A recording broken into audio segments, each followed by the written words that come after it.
हाय दोस्तों, नमस्कार। मेरा यूट्यूब चैनल एजुकेशनल अबुआई में स्वागत है। जी हाँ दोस्तों, आप देख रहे हैं एजुकेशनल अबुआई। तो इस वीडियो में आज हम लोग देखने वाले हैं ऑब्जेक्टिव का अति महत्वपूर्ण क्वेश्चन जो आपको एग्जाम 12th बायोलॉजी 2023 के लिए अति महत्वपूर्ण साबित होने वाला है।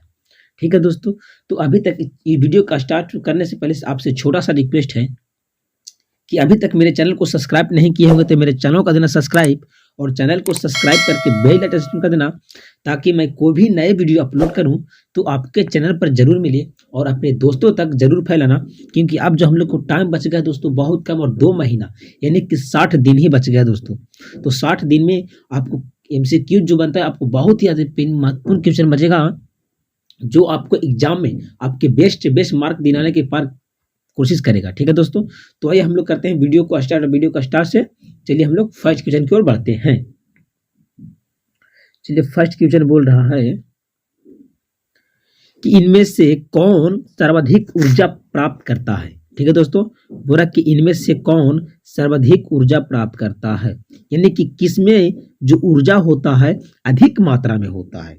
तो ऑप्शन ए में बोल रहा है कि शीर्ष उपभोक्ता, बी में बोल रहा है उत्पादक, सी में बोल रहा है सर्वाहारी, डी में बोल रहा है इनमें से कोई नहीं। चलिए इनकी ए में क्या पर है शीर्ष उपभोक्ता, बी में उत्पाद, सी में सर्वाहारी और डी में इनमें से कोई नहीं। तो दोस्तों सबसे अधिक ऊर्जा प्राप्त यानी कि सबसे जो अधिक ऊर्जा जो प्राप्त करता है दोस्तों वो आपका हो जाएगा उत्पादक, यानी कि जो पेड़ पौधे होते हैं वो दोस्तों, यानी कि जो प्रकाश संश्लेषित वाले होते हैं वो सबसे ज्यादा ऊर्जा प्राप्त करते हैं। क्योंकि अगर मान लेते हैं कि उनको पास 1000 कैलोरी ऊर्जा है, तो जो उत्पाद को जो प्रथम बार खाएगा उसमें से उसका 10% ऊर्जा ही उसके अंदर आ पाएगा। तो ठीक है दोस्तों, उसके अंदर कितना आ जाएगा, 1000 का 10 कैलोरी कितना हो जाएगा आपका 100 कैलोरी हो जाएगा, यानी कि 100% ऊर्जा इसके अंदर आएगा। तो जो सबसे अधिक ऊर्जा होता है वो आपको क्या होता है उत्पाद को होता है। ठीक है, यानी कि एक का B is the correct answer हो जाएगा। चलिए हम लोग दूसरा क्वेश्चन की ओर बढ़ते हैं। दूसरा क्वेश्चन बोल रहा है कि बोला कि वन अवस्था इनमें से किस पारिस्थितिकी अवस्था का उद्देक है, यानी कि वन अवस्था इनमें से कौन पारिस्थितिकी अवस्था का उद्देश्य है।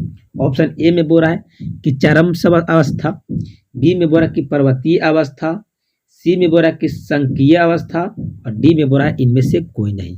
तो जो वन का जो अवस्था है दोस्तों वो आपको चरम अवस्था होता है। क्या होता है चरम अवस्था, यानी कि दो का ये इज द करेक्ट आंसर हो जाएगा। चलिए हम लोग तीसरा क्वेश्चन देखते हैं। चलिए तीसरा क्वेश्चन बोल रहा है कि इकोलॉजी शब्द दिया। ठीक है दोस्तों, इकोलॉजी जो शब्द है इसको कौन दिया था। तो ऑप्शन ए में बोल रहा है कि ओल्डम, बी में बोल रहा है हैकल और सी में क्या बोल रहा है आपका, सी में बोल रहा है हॉर्बिन और डी में बोल रहा है इनमें से कोई नहीं। इसका जो करेक्ट आंसर हो जाएगा दोस्तों आपका हैकेल हो जाएगा। ठीक है, यानी कि 3 का B is the correct answer हो जाएगा।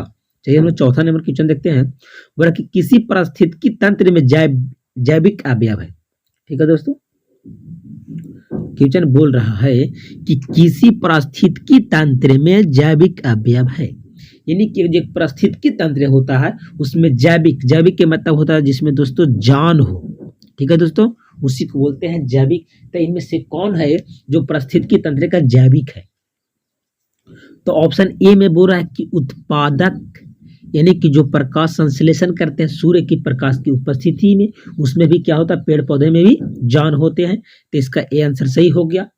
बी में बोल रहा है उपभोक्ता, यानी कि उपभोक्ता जो प्राथमिक जो उत्पादक होते हैं दोस्तों, जो भोजन को उत्पादन करते हैं, जो उनको खाने वाले होते हैं उसी को बोलते हैं उपभोक्ता।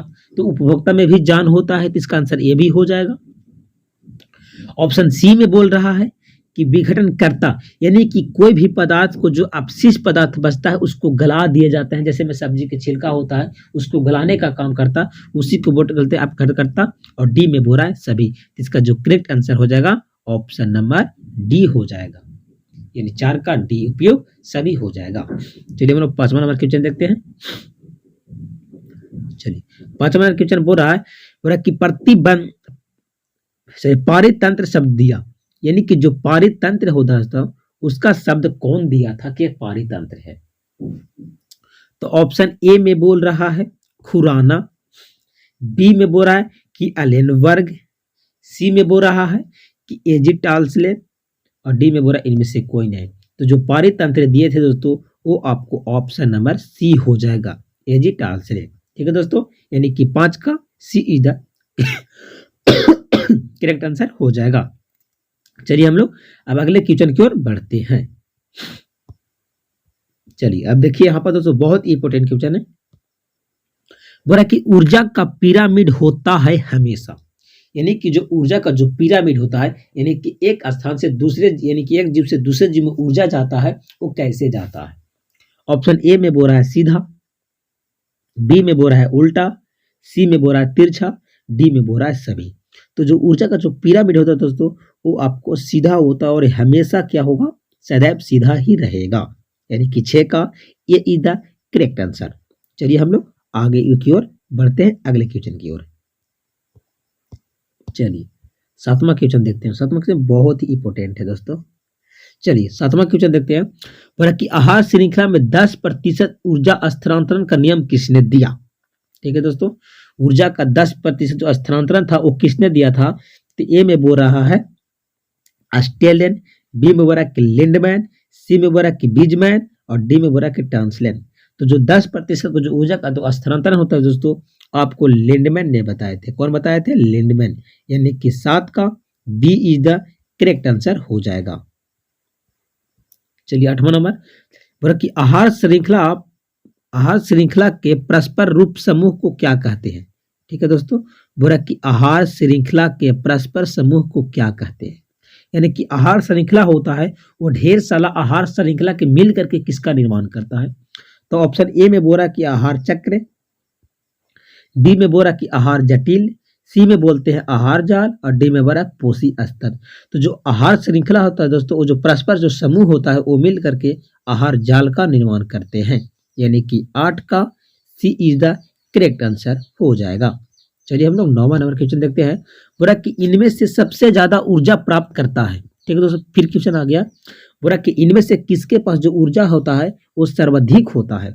इसका जो करेक्ट आंसर हो जाएगा आपका ऑप्शन नंबर ए हो जाएगा, यानी कि 9 का ये इज द करेक्ट आंसर हो जाएगा। चलिए 10वां नंबर क्वेश्चन देखते हैं। बोला कि पारितंत्र शब्द को नामांकन किया। ठीक है दोस्तों, पारितंत्र शब्द को नामांकन किसने किया? तो ऑप्शन ए में बोल रहा है कि मॉर्गन ने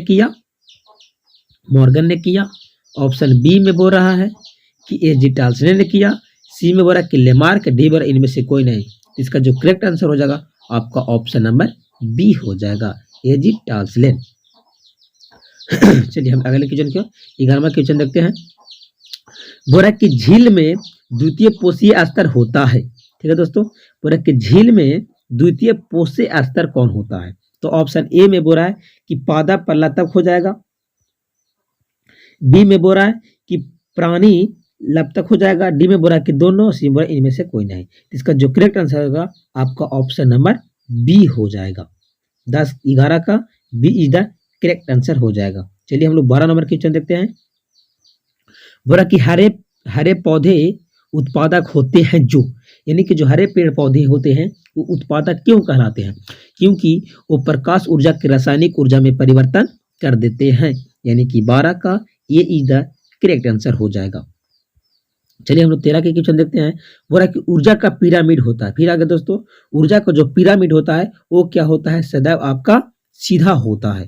क्या हो जाएगा? सदैव आपका सीधा हो जाएगा, यानी कि 13 का B is the correct answer हो जाएगा। चलिए हम लोग 14 नंबर क्वेश्चन देखते हैं। बोला कि वह जो दूसरे के भोजन प्राप्त करता है क्या कहलाता है? ठीक है दोस्तों, बोला कि वह जो दूसरे के कारण भोजन प्राप्त करता है उसे हमने क्या कहते हैं? तो ऑप्शन ए में बोला है परजीवी, बी में कीटाहारी, सी में परभक्षी, डी में सहजीवी। तो जो दूसरे के जो भोजन जो प्राप्त करता है दोस्तों उसको हम लोग सहजीवी बोलते हैं, यानी 14 का D is the correct answer हो जाएगा। चलिए हम अगला क्वेश्चन देखते हैं। बोला कि जैव विविधता का तप्त स्थल कौन सा है? यानी कि सबसे ज्यादा वहां पर जैव विविधता देखने के मिलता है। तो ए में बोला कि अरावली, बी में पश्चिमी घाट, सी में सॉरी पूर्वी घाट, सी में पश्चिमी घाट, डी में बोला कि गंगा के मैदान है। इसका जो करेक्ट आंसर हो जाएगा आपका ऑप्शन नंबर सी हो जाएगा, पश्चिमी घाट। चलिए हम लोग 15 नंबर क्वेश्चन देखते हैं। बोला कि मरुस्थलीय घास स्थलीय पारित तंत्र का ग्रास हॉपर है। ठीक है दोस्तों, जो ग्रास हॉपर है दोस्तों वो आपका जीव है। तो वो क्या होगा ग्रास हॉपर? प्राथमिक उत्पादक होगा कि प्राथमिक उपभोक्ता होगा कि द्वितीयक उपभोक्ता कि तृतीय उपभोक्ता? तो जो ग्रास हॉपर होता है वो आपको क्या होता है? प्राथमिक उपभोक्ता होता है, यानी कि 16 का B is the correct answer हो जाएगा। चलिए हम लोग 17 क्वेश्चन देखते हैं। बोला कि सबसे बड़ा पारितंत्र है। ठीक है दोस्तों, सबसे बड़ा पारितंत्र किसमें है? तो ऑप्शन ए में बोला कि वन पारितंत्र, बी में है समुद्री पारितंत्र। इसका जो करेक्ट आंसर हो जाएगा आपका ऑप्शन नंबर डी हो जाएगा, यानी कि समुद्र में बहुत प्रकार के जीव जंतु पाए जाते हैं, इसीलिए इसको बड़ा पारितंत्र कहा जाता है। चलिए हम लोग अगले 18वां क्वेश्चन देखते हैं। चलिए बोला कि आप घटक होते हैं। ठीक है दोस्तों, आप घटक क्या होते हैं? यानी कि स्वपोषी होते हैं कि अंतः विषमपोषी होते हैं कि ऑर्गोटोक्टस होते हैं कि विषमपोषी होते हैं? इसका जो करेक्ट आंसर हो जाएगा आपका स्वपोषी हो जाएगा, यानी कि 18 का ये इज द करेक्ट आंसर हो जाएगा। चलिए हम लोग 19 क्वेश्चन देखते हैं। बोले कि वह जंतु जो अपने शरीर के 1/3 भार के बराबर जल की कमी को सहन कर सकता है। ठीक है दोस्तों, क्वेश्चन बोल रहा है कि वह जंतु जो अपने जीव के अपने शरीर के 1/3 भाग जल की कमी को सह सकता है। तो ऑप्शन इसका जो करेक्ट आंसर हो जाएगा आपका ऑप्शन नंबर बी हो जाएगा। ऊंट होता है जो हफ्तों दिन तक पानी नहीं पीता है। चलिए हम लोग 20वां नंबर क्वेश्चन देखते हैं। चलिए बोला कि मूल रोम किसमें नहीं होता है? यानी कि मूल रोम होता है दोस्तों जिसको रूट हेयर बोलते हैं, पतला पतला सा संरचना होता है, वो किसमें नहीं होता है? तो ऑप्शन ए में बोल रहा है कि जलोद्भिद, लवणभिद, स्थलभिद कि हिमोलोफिल भीद? इसका जो करेक्ट आंसर हो जाएगा आपका ऑप्शन नंबर ए हो जाएगा, जलोद्भिद। चलिए हम 21वां नंबर क्वेश्चन देखते हैं। चलिए 21वां नंबर क्वेश्चन बोल रहा है कि एक खाद्य श्रृंखला किससे आरंभ होता है? यानी कि जो खाद्य श्रृंखला है दोस्तों वो किससे आरंभ यानी किससे शुरू होता है? तो इसका जो करेक्ट आंसर हो जाएगा आपका ऑप्शन नंबर बी हो जाएगा, प्रकाश संश्लेषण वाले से ही शुरू होता है। अगर प्रकाश संश्लेषण नहीं होगा तो जो आहार श्रृंखला होता है उसका शुरुआत नहीं होगा। अगले बोला कि अगर जैव मंडल से कार्बन डाइऑक्साइड को हटा दिया जाए तो कौन सा जीवों पर सर्वप्रथम बुरा प्रभाव पड़ेगा? ठीक है दोस्तों, यानी कि जो जीव मंडल होता है जिसमें जीव जंतु रहते हैं और पेड़ पौधे रहते हैं उसमें से CO2 को हटा दिया जाए तो बोरा कि सबसे ज्यादा बुरा प्रभाव किस पर पड़ेगा? इसका जो करेक्ट आंसर हो जाएगा आपका प्राथमिक उत्पादक पर ज्यादा प्रभाव पड़ेगा, पेड़ पौधे पर, क्योंकि जो पेड़ पौधे होते हैं वो कार्बन डाइऑक्साइड के कारण ही प्रकाश संश्लेषण की उपस्थिति में प्रकाश की उपस्थिति में अपना भोजन को तैयार करते हैं। इसका करेक्ट आंसर 22 का ए हो जाएगा। चलिए हम 30वां क्वेश्चन देखते हैं। बोला कि अपसादी चक्र के अंतर्गत किसका चक्रण होता है?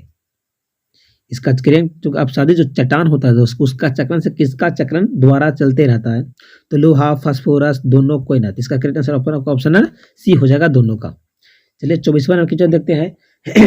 बोला कि एक साधारण खाद्य श्रृंखला का सही क्रम है, यानी कि इनमें से कौन है जो खाद्य श्रृंखला सही है? तो ऑप्शन ए में है घास बकरी मनुष्य, बी में है बकरी घास मनुष्य, तो ये आपका गलती हो गया। सी में है मनुष्य बकरी घास, ये भी गलती। इसका correct answer option number A हो जाएगा। चलिए 25वां नंबर क्वेश्चन देखते हैं और लास्ट क्वेश्चन है। बोला कि एक पोषण स्तर से दूसरे में ऊर्जा प्रभावित होता है, यानी कि एक जो पोषण स्तर होता है, एक यानी कोई जीव है, अगर वही जीव को कोई दूसरा जीव खा जाता है तो उसके शरीर के अंदर कितना प्रतिशत ऊर्जा का स्थानांतरण होगा? तो ऑप्शन ए में बोल रहा है 5%, बी में 10%, सी में 15% और डी में आपका हो गया आपका 20%। इसका जो करेक्ट आंसर हो जाएगा आपका ऑप्शन नंबर बी हो जाएगा। तो चलिए दोस्तों आज हम लोगों ने देखा 25 क्वेश्चन जो आपके एग्जाम के दृष्टि से दोस्तों आपको एग्जाम के दृष्टि से बहुत ही इंपोर्टेंट क्वेश्चन है। ठीक है दोस्तों, और इस वीडियो के अपने दोस्तों तक जरूर फैलाना है। और जितने भी 25 क्वेश्चन में आपका जितना भी सही होता है आपको कमेंट सेक्शन में जरूर बताना है, और वीडियो के लाइक करना ना भूलिए। और अभी तक मेरे चैनल को सब्सक्राइब नहीं किए होंगे तो मेरे चैनल का देना सब्सक्राइब, और चैनल को सब्सक्राइब करके बेल आइकन कर देना, ताकि मैं कोई भी नए वीडियो अपलोड करूं तो आपके चैनल पर जरूर मिले। तो थैंक यू सो मच, मिलते हैं नेक्स्ट वीडियो में।